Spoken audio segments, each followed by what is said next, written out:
Welcome back to Variable Data at Fullerton College. This is Ben Kewitt, your instructor, and this is print 145. Today we're going to take our business cards that we did with a little bit of variable typesetting, and we're going to crank the sucker up to 11 and make it really cool and show you some ways of really using the capabilities of dynamic typesetting to a more of an extreme, because just honestly, data entry is all it's been doing so far.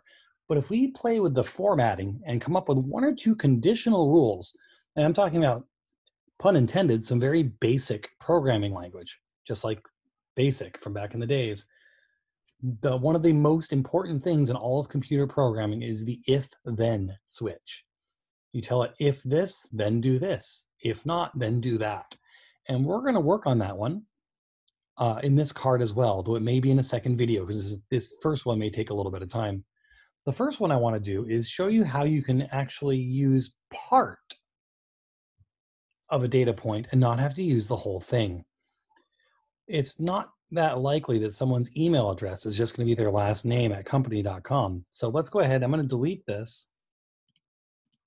I could re-edit the rule and change it, but right now, if I do that to you, it's going to be more confusing rather than less confusing. So let's start with a blank slate. I'm going to go ahead and just get rid of that. It's gone. So it said, what is that email variable? There we go. And now we're going to remake a new one of those. Sorry for the noise in the background. It is just nap time, and my younger daughter is just now coming to grips with the fact that playtime has ended. And it's a harsh transition to go from getting to wander around outside and learn to walk to being laid in a little jail crib and expected to sleep for 2 hours. Not so much fun until you're an adult. Then you dream of the opportunity to go lay down and sleep for 2 hours.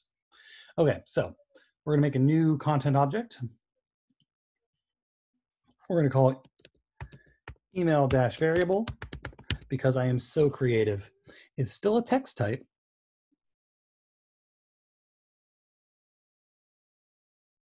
I think I scrolled something by accident. It's just text. There we go.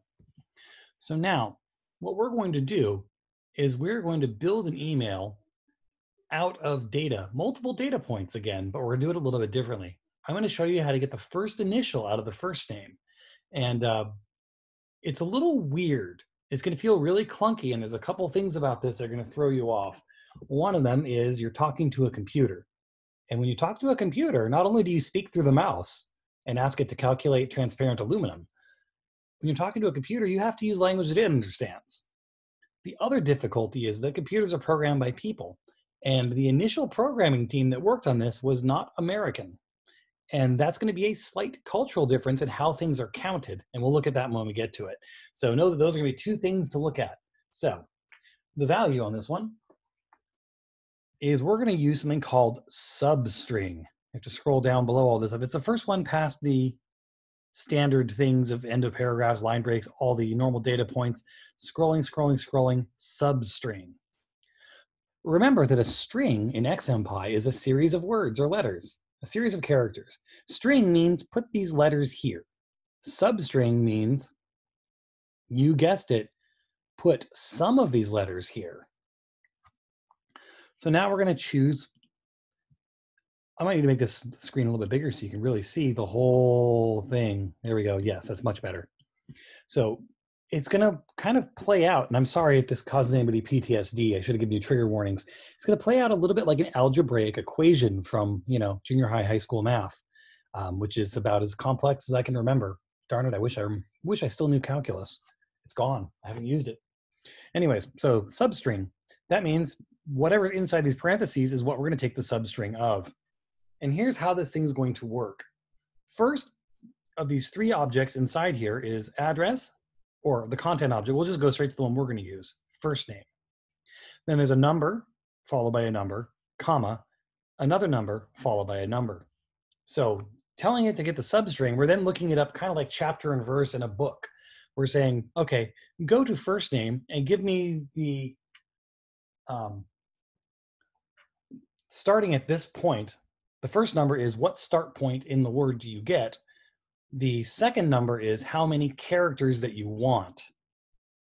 So value is substring. So please show me sum of first name starting at number 0 and showing 0 characters. Right now, if you look at the bottom of this thing where it says preview, it tells you what's going to appear based off of your rules up above. So as we're looking at this, we can now see that there's nothing, and there should be nothing. If you start at number 0 and you include 0 characters, 2 nothings is nothing, there's nothing there. Now here's where it gets complicated and where I spent like an hour trying to refigure this out until I finally realized that the problem I was having was cultural, not programming. This part's fairly straightforward. You're just telling the computer where to start and how many letters to use. The hard part is remembering that this thing was programmed in Israel, which follows European conventions, as opposed to being programmed in El Segundo part of Xerox, which uses American conventions. And here's what I mean. If we do, let's do this like an American real quick, the way I did it. Let's start at letter number 1, and we're going to then do one letter. No, yeah, one letter. There we go. I'll click somewhere else so it does it. I get A. Now, there's no country in the world that uses Roman letters that does not start a first name with a capital letter. So clearly, this cannot be correct.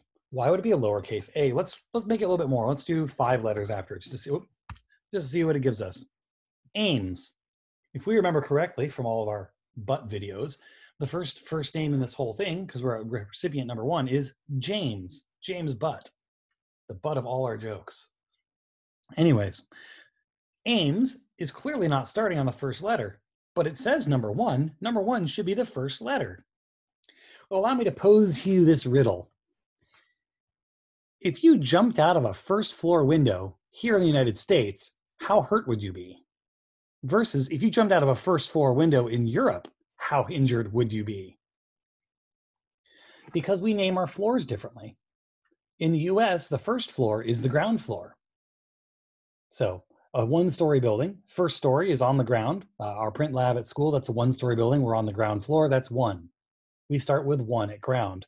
But if you travel other places, in other hemispheres, they don't count that way. Ground floor is floor 0. Floor 1 is what we would call the second floor. So in fact, if you jumped out of the first floor window in Great Britain, you would break your legs at best, because you're jumping out of what we consider the second floor. You're jumping from up in the air. So here's the thing. Being programmed in Israel, they count differently. So the first letter is actually letter number 0 as opposed to number 1. It starts with 0. They count 0, 1, 2, 3, not 1, 2, 3. So starting with 0 and going 5 letters, you get the whole thing. Now it says James at the bottom. Hooray. So let's just do 1. 1. Ha. Ooh, I have a suspected spam call coming in. Let me pause for a moment to answer this. Pardon that interruption. It turns out that the automated voice wanted me to know that my car's extended warranty is experiencing problems, and I need to call them with my credit card. My car that I bought used from a neighbor with cash. Whole lot of warranty is going on. Anyways, so here we are. We now can see down below, if I click away so you can see, we have a J. That's the first initial. Hooray, we did it. The first initial showing up. All that work to get that, because we told it, give us part of the word of the first name, starting at position 0 and giving us 1 character. That gives us that. Now let's build the rest of the rule. That was a lot of formatting to get that, but this is an important thing. This is how you can choose to pull initials out of things and create monograms on the fly, because otherwise, this is actually easier than trying to do this specifically for hundreds of addresses and going through and copying and making your own. It would take forever to edit the list, but this kind of formatting is actually less difficult. So now we have this. We're then going to want to add plus last name. So we can now see at the bottom, our preview says jbutt. Then after that, we're going to add a string. We're going to do the @ I'll just do companyname.com. And that's good enough for me for today, because that's a lot. Now, something we've not talked about yet, the annotation. Such a big word. It sounds so cool. I'm sure it's translated from something in another language, and that's why it comes through so formal. Annotation to us sounds like margin notes on an important text. It's going to help us get a greater understanding of the history or the religious words that we're reading, but no. Annotation here just means, hey, note to yourself. I actually really like to use the annotation because sometimes I mean, don't forget what my brother says. The worst coworker you'll ever have is yourself from an hour ago. Help the future you out. You tomorrow may come back and try to fix this, and you tomorrow needs to know what on earth you today was thinking. Um, Perhaps it's because I'm old and I have kids, but I don't remember all the little details like I used to. When I first got into printing and I was first using variable data, I could hold these kinds of variables in my head for weeks at a time for all these different clients and remember them all. Now I'm lucky if I remember my own name in the morning. Comes from probably not sleeping. Anyways, the point is annotation. So here I'm going to tell the annotation, my note to myself. What do I want to know tomorrow about this? I want to know that it's first initial plus last name plus email suffix. Sorry, I do use some big words for myself sometimes. But that lets me know what I'm doing here. It tells me I'm taking the first initial and the last name and I'm giving it the whatever. Let's actually do at email suffix. Nothing in here matters. This is for us. This is for us to look at as humans and say, what on earth was I thinking last week? See, the time frame keeps going longer and longer because eventually, even the young ones of you with good memories, there comes a point where you've reached the statute of limitations of how long you can remember something. And when a client says, okay, we did this last year, let's resurrect that project because guess what? It's tax season again and all our offices are opening. We need to make cards for all our employees all over again. Well, you could start over from scratch, or if you knew what you did last time, you could modify. Guess which one I'm a proponent of. Remember, you're only lazy if you're dumb. If you're smart, that's called efficient. Anyway, so that is how to create this content object. It's a bit of a long video just for one object, but darn is it complicated. We're going to say okay now. Let's go ahead and put it in and make it work because it'd be really disappointing if we don't. Now, if I double click email variable to put that in, I get jbutt@companyname.com. I have to go to number 1 to get it. Okay, jbutt, there's James Butt.